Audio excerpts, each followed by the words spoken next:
ዓላማችን ዓለም አቀፍ ደረጃውን የጠበቀ በአፍሪካ አህጉር ታዋቂነትን ያተረፈ በኢትዮጵያዊ መሰረት ላይ የተገነባ የሆቴልና ቱሪዝም መድረክ መፍጠር ነው። የሆቴልና ቱሪዝም ምርትና አገልግሎቶች ኤክስፖ ሁለት ከፍተኛ ደረጃ ያላቸው ውይይቶች፣ አንደኛ የኢትዮጵያን የኮንፈረንስ ቱሪዝምና ሁለተኛ የኢትዮጵያን የሆስፒታሊቲ ኢንዱስትሪ ወደ ላቀ ደረጃ ስለማሸጋገር የተለያዩ ሙያዊ የውድድር መድረኮች በሆቴልና ሪዞርቶች 110 ያህል ተሳታፊዎች ከሁሉም የዓለም ክፍሎች ማለት ይቻላል።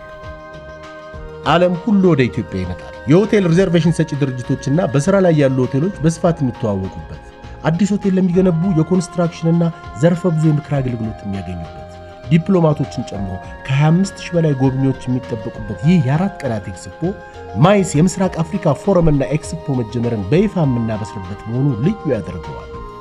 ሁላችሁም ተጋብዛችኋል።